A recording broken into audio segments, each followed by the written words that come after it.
Okay. Nick Dutch back again. Yes, I've written a book. It's called The Grimoire and the Herbal, and it's on lulu.com right now. That bit's over and done and dusted. Now, I did a bit more research for you, which is why we need to have this global conversation about the use of language when talking about magic and supernatural witchcraft and all the rest of that kind of stuff. This is the financial cost of, excessive belief within magic without thinking it through. And of course you can't think it through if you've been put into the superstitious state of mind by someone telling you it works. Now, in the UK, there have been 3 UK homes who have been demolished by fire after failed fairy eviction with smoke. They've been burned to the ground, destroyed, demolished.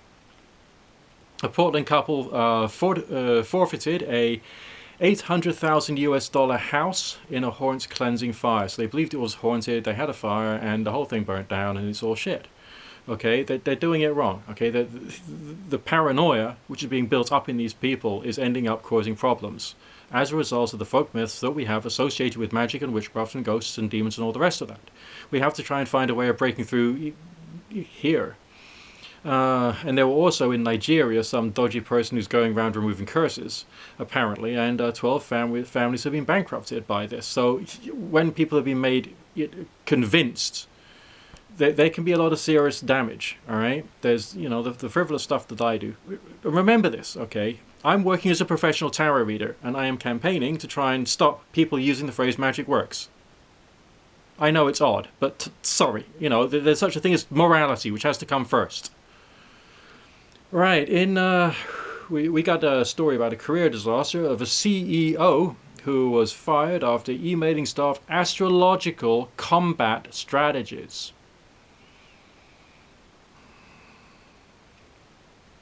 Right, a teacher was terminated for doing aura cleansing in the classroom, and she burnt some people.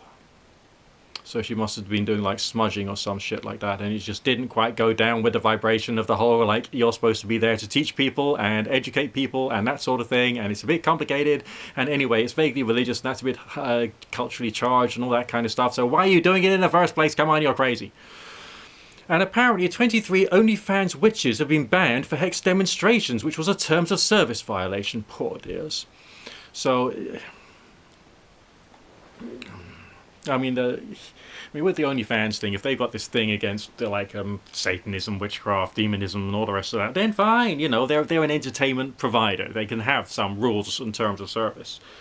But there's difficulty going on here.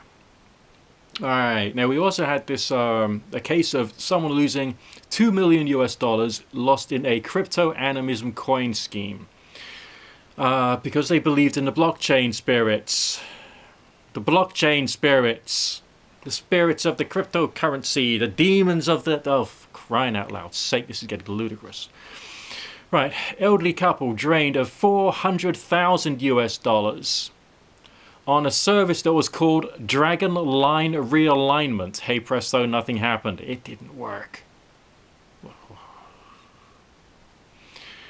And there's manifestation coaches who have been sued for fraudulent results. Really? Manifestation coaches, and people aren't getting results. Still prepared to say it works, are you? The people who say it works are the people who are selling this kind of stuff, in excess, or people who've gone mad or want to try and drive you mad and stop you from thinking, okay? And get this.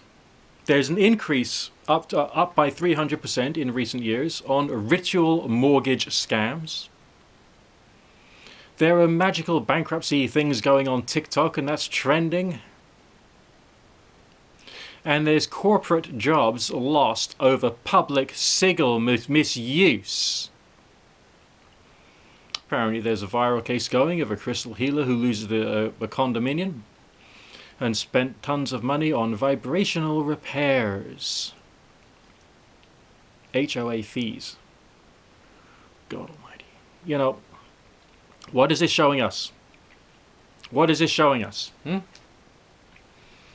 It's showing us that the use of language that we do within pagan, occult, magical, Wiccan, supernatural cultures, chaos magic cultures, and even spiritual healing, and often in various different institutions of faith, is distorting people's perceptions of reality in negative ways. Okay? As a culture, we need to get together and think carefully about what words should be used when describing these things and what words should not be used. And my point of view is, if we can start with the phrase magic works and just get rid of that, that will be a start. Rate, comment, subscribe, favorite, and share. I'll speak to you in a bit. Nick Dutch, tarot reader who's trying to save the world. Out for now, and go on to Lulu and look out for Nick Dutch and buy some stuff. Go on, you want to rate, comment, subscribe, favorite, and share.